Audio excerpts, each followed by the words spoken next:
My sister convinced our dying father to change his will, erasing 20 years of my sacrifice and leaving me with nothing but debt and broken promises. After I gave up my dreams to care for him while she lived her perfect life in another state, she swooped in during his final weeks and poisoned his mind against me. Little did she know, her greed would unravel secrets that would destroy everything she thought she'd won.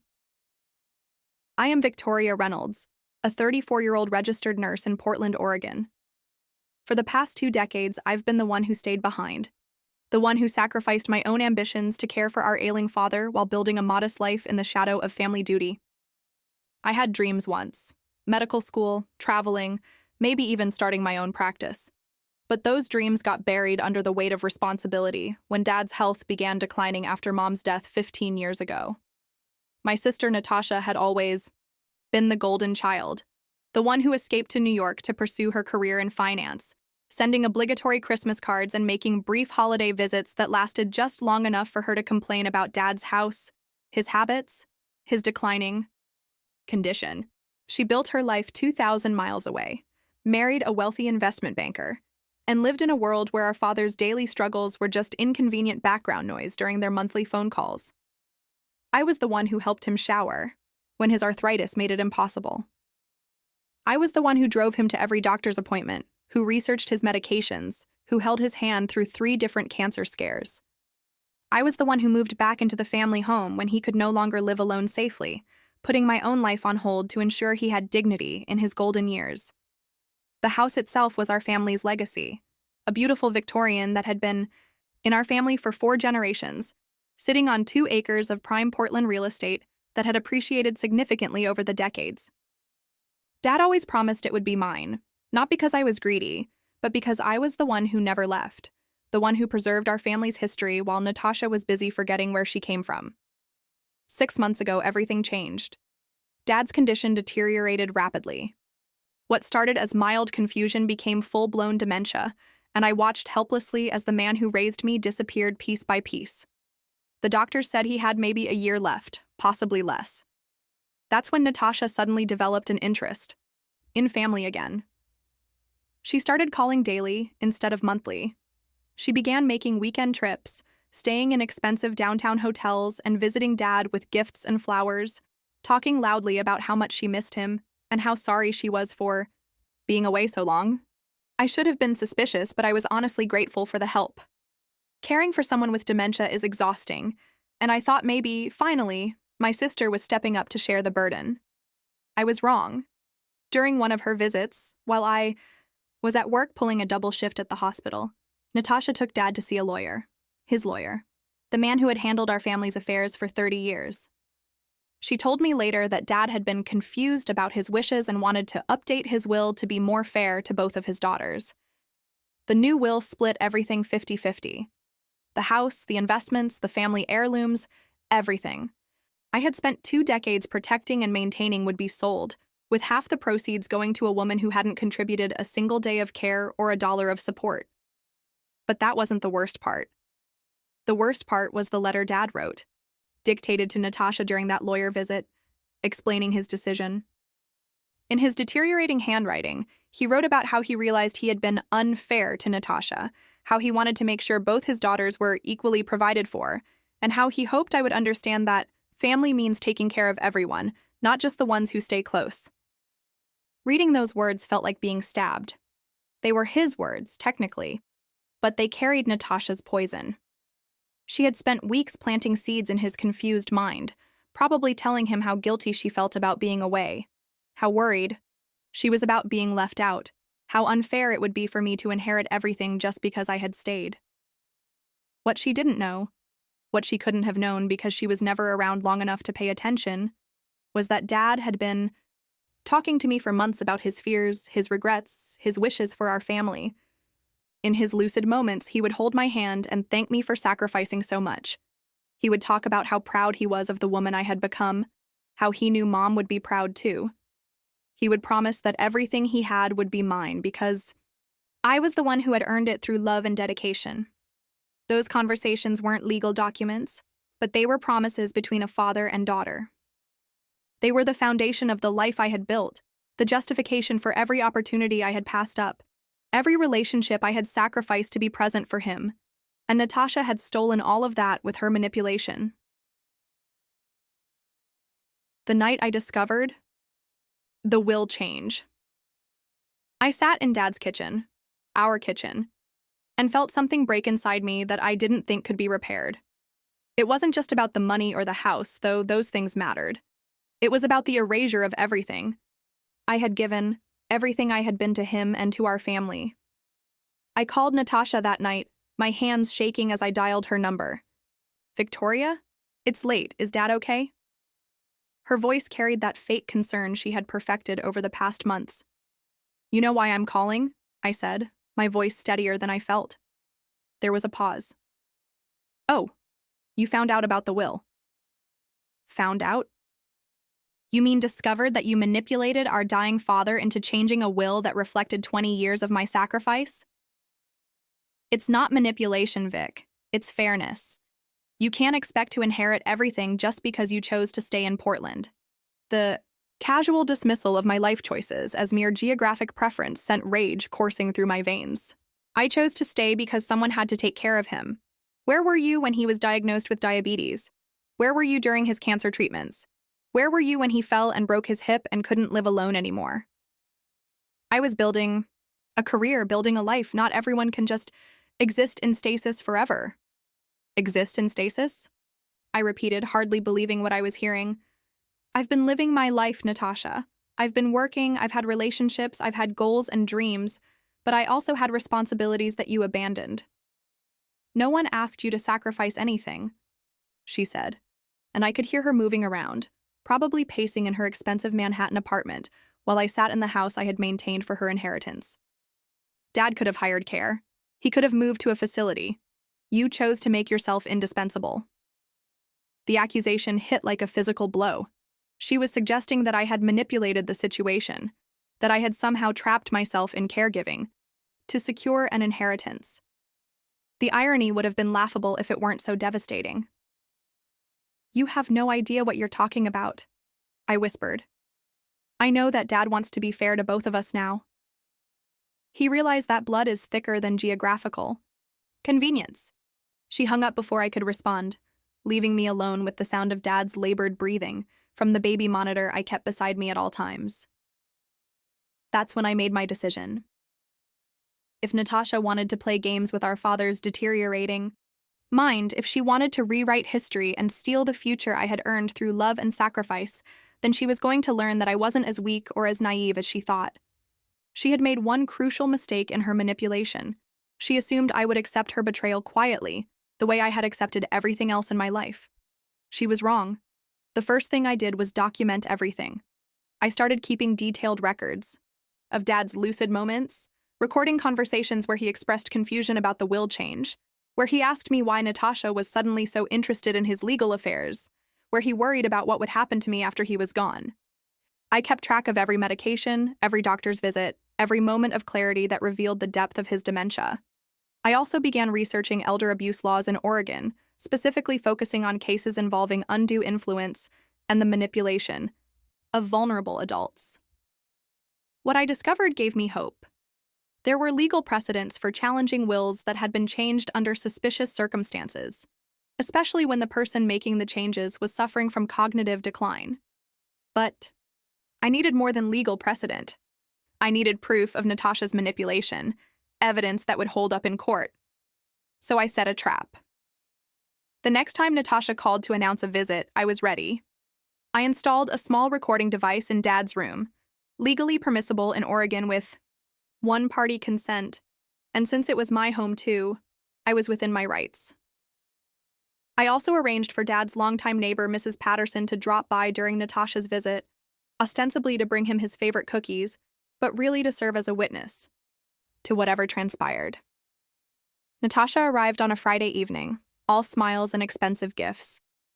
She had brought Dad a cashmere blanket and a framed photo of the two of them from years ago, back when she still made an effort to visit for special occasions. She was playing the role of the devoted daughter perfectly, and I almost admired her performance. "How are you feeling, Daddy?" she asked, settling into the chair beside his bed. "You look stronger." Dad smiled at her, the way he always did when any of us paid attention to him. "I'm okay, sweetheart. Victoria takes good care of me."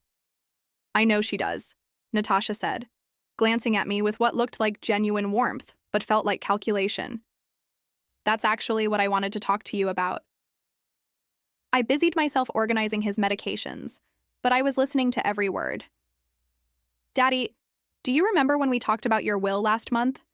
About making sure both Victoria and I are taken care of?" Dad's face clouded with confusion. "Will? Did we talk about that?" "Yes, remember? You were worried about being fair to both of your daughters. You said you wanted to make sure I wasn't left out just because I live far away." I watched Dad struggle with the memory, his face cycling through confusion, concern, and something that looked like fear. Victoria, did I? "It's okay, Dad," I said gently, moving to his other side. "You don't have to worry about any of that right now." But Natasha wasn't finished. "Daddy, you did the right thing. You made sure both of your daughters will be okay after you're gone. That's what a good father does." "But Victoria," he started, looking at me with eyes that were clearer than they had been in days. "Victoria gave up so much. I promised her—" "You promised both of us that we would be taken care of," Natasha interrupted smoothly. "And now we will be. Equally. Fairly." I saw the moment when Dad's confusion turned to distress. He reached for my hand, his grip surprisingly strong. "Victoria, I'm sorry, I don't remember. Did I do something wrong?" The manipulation was breathtaking in its cruelty. Natasha was using his own cognitive decline against him, making him doubt his lucid moments and his genuine feelings about how he wanted to provide for us. "You didn't do anything wrong, Dad," I said, squeezing his hand. "You don't need to worry about any of this." But the damage was done. I could see the confusion and guilt settling over him like a shroud, and I knew that Natasha's visit had successfully reinforced whatever narrative she had planted during their previous conversations. After she left that night, promising to visit again soon, Dad was agitated for hours. He kept asking me about the will, about whether he had made the right decision, about whether I was angry with him. I spent most of the night reassuring him, but I could see that the seed of doubt had been planted too deeply to be easily removed. That's when I realized that legal challenges and recorded conversations wouldn't be enough. Natasha's manipulation was too subtle, too embedded in Dad's deteriorating psyche, for a simple court case to undo. She had poisoned the well of our relationship, turned my father against the daughter who had devoted her life to his care, and she had done it all while maintaining the fiction that she was just looking out for fairness. But I had discovered something during my research into elder abuse that Natasha didn't know about. Dad's original will, the one he had written before, his dementia diagnosis contained specific language about his reasoning for leaving everything to me. It included detailed explanations of my sacrifices, my devotion, and his wishes for our family's legacy. More importantly, it included a clause that specifically stated that any changes to the will made after a diagnosis of cognitive impairment would be considered invalid unless they were approved by both daughters. Natasha didn't know about that clause because she had never bothered to read the original will. She had simply pressured Dad and his lawyer into creating a new document without understanding the legal protections he had put in place years earlier. But I wasn't going to simply rely on legal technicalities. I was going to make sure Natasha understood exactly what her betrayal had cost, not just me, but our entire family. I started by reaching out to Dad's doctor, Dr. Martinez, who had been treating him for years. I explained my concerns about the will change and requested a formal cognitive assessment. The results were devastating. Dad was operating at the mental capacity of someone in moderate-stage dementia, with significant impairment in judgment, memory, and decision-making abilities. According to Dr. Martinez's evaluation, he had likely been experiencing these impairments for at least 8 months, well before his visit to the lawyer with Natasha. Armed with the medical evidence, I contacted the lawyer who had drawn up the new will. Mr. Henderson had known our family for decades, and when I explained the situation and provided him with Dr. Martinez's assessment, he was visibly shaken. He admitted that he had been concerned about Dad's capacity during the appointment with Natasha, but had been assured by her that this was what Dad really wanted. "Your sister was very convincing," he told me during our meeting in his downtown office. "She talked about how guilty she felt about being away, how much she wanted to make things right with your father. She presented the will change as his idea, something he had been thinking about for months." "And you didn't think to call me?" I asked. "The daughter who had been handling all of his affairs for years?" Mr. Henderson had the grace to look ashamed. "I should have. Your sister said you were resistant to the idea of sharing the inheritance. She suggested that involving you might upset your father." Another manipulation, another lie designed to isolate me from the process and ensure that Natasha's version of events was the only one anyone heard. But Mr. Henderson's conscience was bothering him, and when I showed him the original will's invalidation clause, he agreed to help me challenge the newer document. More importantly, he agreed to serve as a witness to Dad's current condition and Natasha's role in influencing the will change. The legal foundation was solid, but I wanted more than just a court victory. I wanted Natasha to understand the full scope of what she had done, not just to me, but to Dad, to our family's legacy, and to her own soul. So I started digging into her life in New York. It's amazing what you can discover about someone when you have time, motivation, and a basic understanding of social media and public records. Natasha lived in a world that she carefully curated for public consumption, but the cracks were visible if you knew where to look.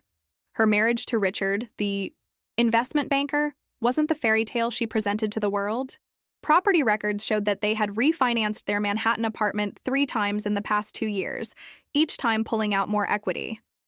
Credit reports, which I accessed through a friend who worked in financial services, revealed significant debt from lifestyle spending, vacations, designer clothing, expensive restaurants, and luxury services that far exceeded even their substantial dual income. But the most revealing discovery was a series of social media posts from Richard's account that Natasha had clearly missed during her own careful curation. Posts about business losses, investment mistakes, and tightening our belts that painted a picture of a couple living far beyond their means and struggling to maintain appearances. The inheritance from Dad wasn't just about fairness or sibling equity for Natasha. It was about financial survival. This knowledge gave me power, but more importantly, it gave me perspective. Natasha's betrayal wasn't just greed. It was desperation dressed up as moral righteousness. She had convinced herself that she deserved half of Dad's estate not because she had earned it, but because she needed it, and she had used Dad's deteriorating condition to justify taking what she required for her own financial security. Understanding. Her motivation made the betrayal somehow worse and somehow more human at the same time. She hadn't stolen from me out of pure malice. She had stolen from me because she was drowning and saw Dad's estate as a life preserver. Never mind that I might drown in the process. But understanding didn't equal forgiveness, and it certainly didn't equal acceptance. 2 weeks before Dad's next scheduled visit with Mr. Henderson to discuss some insurance matters, I put my plan into motion. I called Natasha and told her that Dad was having more lucid days and had been asking questions about the will change. I suggested that it might be good for her to visit and reassure him that he had made the right decision. I made my voice sound tired, defeated, resigned to the new reality she had created. She took the bait immediately, probably relieved that I seemed to be accepting the situation without a fight. This time when she arrived, I was ready with more than just recording equipment. I had arranged for Mrs. Patterson to visit, as before, but I had also invited Dad's longtime friend Harold, who had served with him in the Army and visited weekly for decades. Harold was sharp as a tack at 78 and had been increasingly concerned about Dad's mental state and the sudden changes in his legal affairs. I had also prepared a collection of items that would help demonstrate Dad's confusion: old photo albums, family documents, and mementos that would trigger his long-term memory and showcase the contrast with his current cognitive abilities. The visit started exactly as I had expected. Natasha arrived with gifts and flowers, playing the devoted daughter role with the same artificial warmth she had perfected over the past months. She settled in beside Dad's bed and began the same gentle manipulation she had used before. "Daddy, how are you feeling today? You look so much better." Dad smiled at her, but I could see the confusion in his eyes. He was having one of his less lucid days, which was both heartbreaking and strategically useful. Who are you again? Sweetheart? He asked, and I saw Natasha's face flicker with surprise. I'm Natasha, Daddy, your daughter. We talked last week about how you wanted to make sure both Victoria and I were taken care of. Dad looked at her blankly, then looked at me. Victoria, this is your daughter Natasha, Dad. She lives in New York, remember? Recognition dawned slowly. Oh, Natasha, you're so far away. Why don't you visit more often? Natasha's carefully constructed narrative was already crumbling, but she pressed on.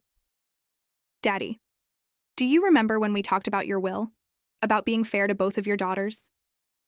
Dad's face went through the familiar cycle of confusion and distress. Will? Victoria, what did I do with my will? This was my moment. Dad, do you remember what you always told me about the house? About why it should stay in the family? His face lit up with one of those moments of clarity that had become increasingly rare. The house has been in our family for 4 generations. Your great-great-grandfather built it with his own hands.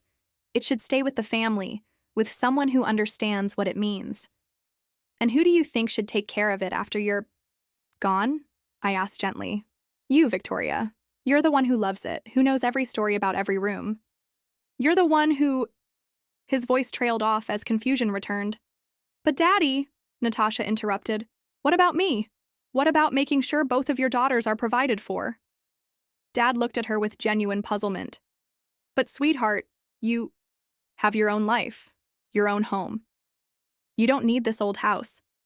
That's when Mrs. Patterson knocked on the door, arriving with perfect timing. Hello, Robert, she said warmly, entering with Harold right behind her. We brought you some of those oatmeal cookies you love. Harold, who had been briefed on the situation, settled into a chair and began talking with Dad about their shared memories, their military service, their long friendship. The contrast between Dad's clear recall of events from decades ago and his confusion about recent events was stark and undeniable. After about an hour of conversation, Harold casually brought up the topic I had asked him to address. Robert, you know I've been thinking about my own estate planning lately. It's got me wondering about your situation. You always said you wanted Victoria to have the house since she's the one who's taken care of it all these years. Dad nodded, emphatically. Oh, yes, Victoria should have everything. She's earned it. She gave up so much to take care of me. Natasha's face had gone pale. But Daddy, we talked about this. You said you wanted to be fair to both of us. Dad looked at her with genuine confusion. Did I say that? I don't remember. Victoria, did I say that? The room fell silent except for the sound of Dad's labored breathing and the ticking of the antique clock he had inherited from his own father. Harold, bless him, continued the conversation with the directness of a man who had lived through war and didn't have patience for games. Robert, in your lucid moments, what do you really want to happen with your estate? Dad's answer was clear and unambiguous. I want Victoria to have everything.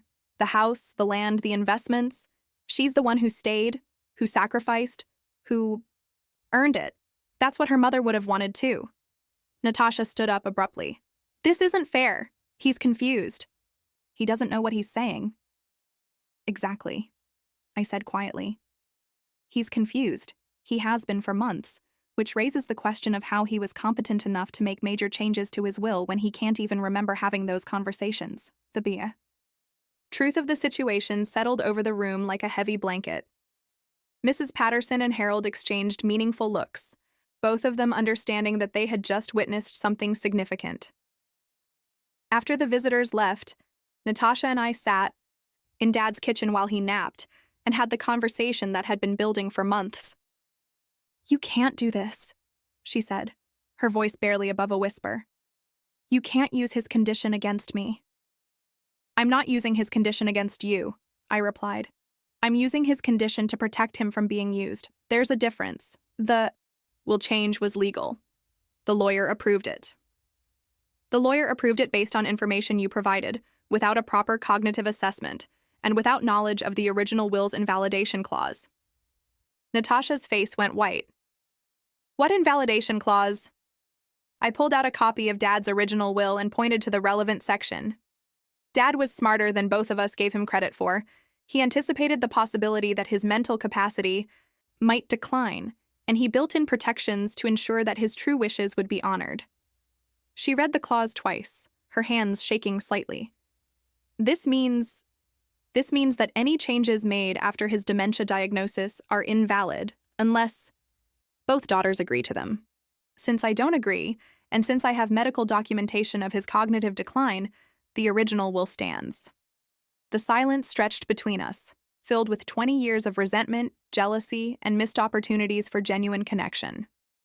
Finally, Natasha spoke. "What do you want?"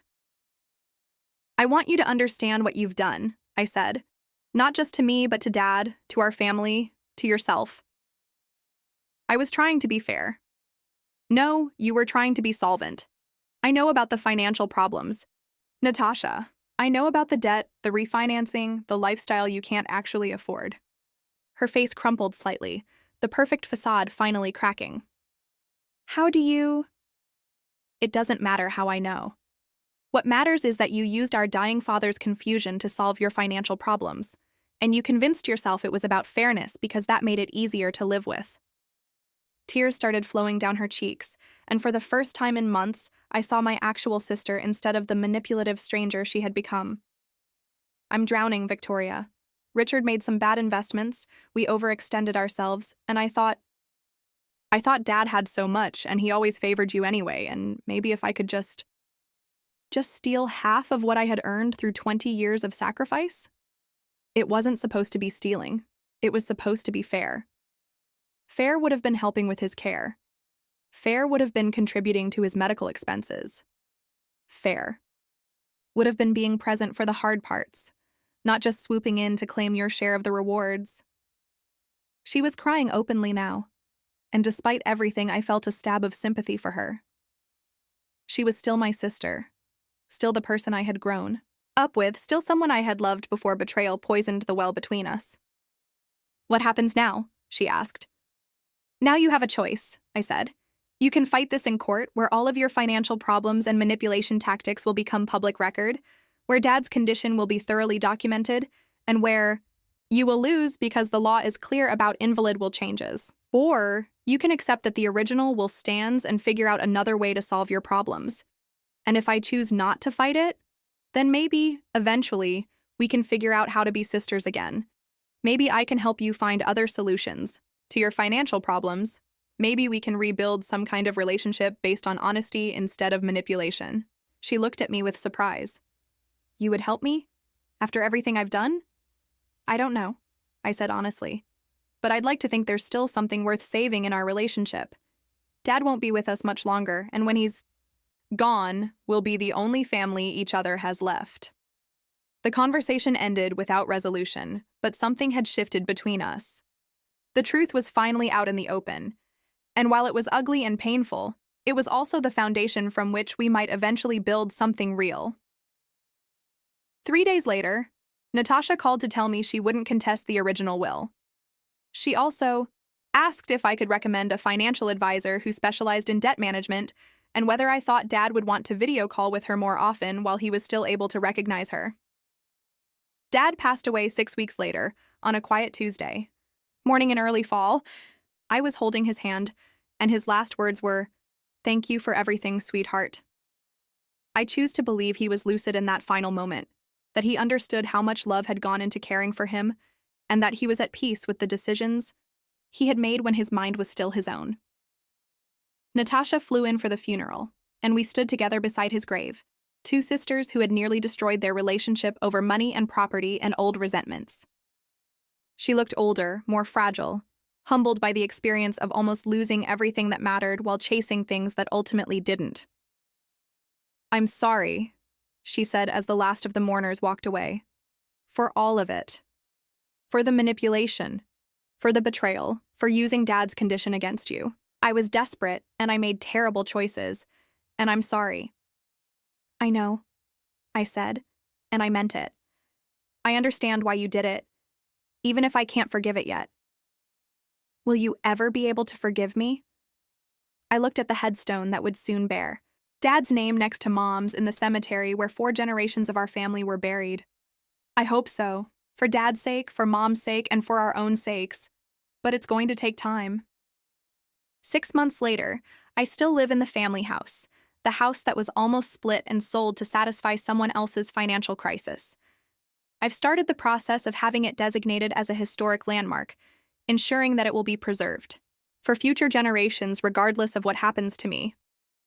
Natasha and I talk once a month now, carefully rebuilding a relationship that was nearly destroyed by betrayal and desperation.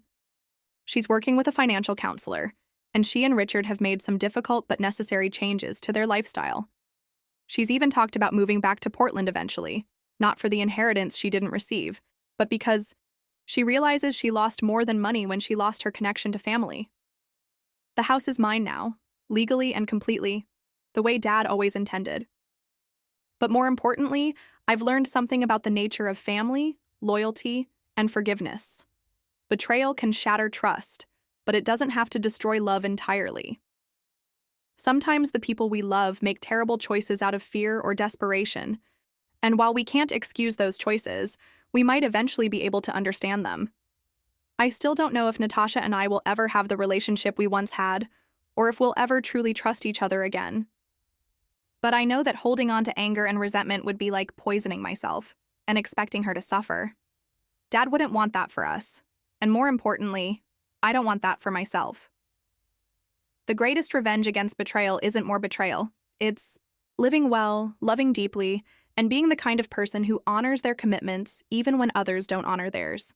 It's choosing to be better than the worst thing someone has done to you and finding a way to move forward that doesn't require carrying the weight of their mistakes forever. In the end, I kept everything Dad wanted me to have, including the most important thing of all, the knowledge that I am the kind of person who keeps her promises, honors her commitments, and loves her family even when they don't deserve it.